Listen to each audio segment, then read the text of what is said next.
बाबा बागेश्वर के बयान पर भड़के पप्पू यादव। देखिए, ये पगला है, ये सरकार प्रायोजित बंदर है। बाबा बागेश्वर ने की धार्मिक स्थलों पर राष्ट्रगान कराने की मांग। राष्ट्रगान गाया जाना चाहिए, सप्ताह में एक बार तो कम से कम बजना ही चाहिए। पप्पू यादव ने बाबा बागेश्वर पर दिया आपत्तिजनक बयान। 1 लाख धुरंधर पैदा लेगा ना, इसको हम आदमी नहीं मानते, एनिमल मानते हैं। छतरपुर के बाबा बागेश्वर धाम के पीठाधीश्वर पंडित धीरेन्द्र कृष्ण शास्त्री यानी बाबा बागेश्वर और पूर्णिया से सांसद पप्पू यादव में धार्मिक स्थलों पर राष्ट्रगान कराने को लेकर तलवारें खिंच गई। छतरपुर में रामलीला के एक कार्यक्रम में बाबा बागेश्वर ने आरती के बाद राष्ट्रगान कराए जाने की मांग की। रामलीला परिसर में बाबा बागेश्वर के साथ ही सैकड़ों हजारों लोग खड़े होकर राष्ट्रगान में शामिल हुए और भारत माता की जय के नारे लगाने लगे।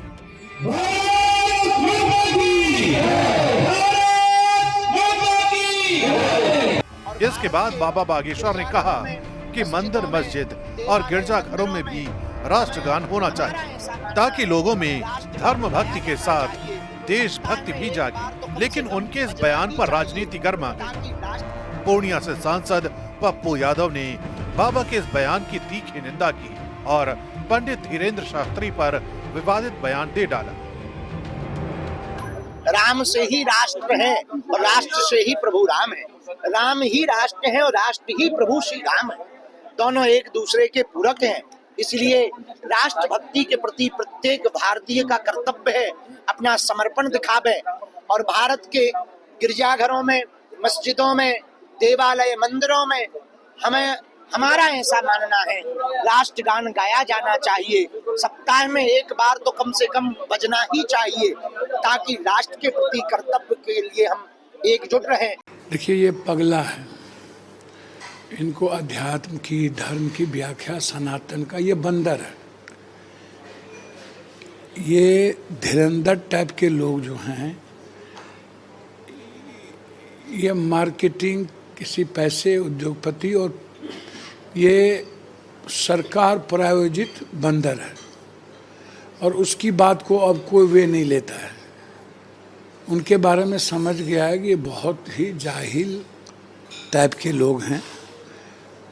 इनको ज्ञान विज्ञान से कोई लेना देना नहीं, साइंस का पता नहीं, भारत का पता नहीं, भारत की संस्कृति का पता नहीं, इसलिए उसको लोग अब हल्के में लेते हैं।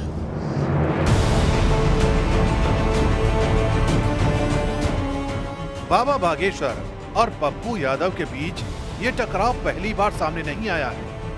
इससे पहले भी महाकुंभ और बाबा की बिहार यात्रा पर पप्पू यादव ने उन्हें टारगेट किया था, लेकिन इस बार तो पप्पू यादव ने उन्हें देश से बाहर भेजने तक की बात कर दी। 1 लाख धुरंधर पैदा लेगा ना, इसको हम आदमी नहीं मानते, एनिमल मानते हैं। इसलिए ये लोग एंटी नेशन, इन लोगों को पाकिस्तान, बांग्लादेश, नेपाल भेज देना चाहिए, जहाँ पर लोकतंत्र को बचाना है और सनातन को जिंदा करना है। तो इन लोगों को डायनामाइट लगा करके ऐसे लोगों को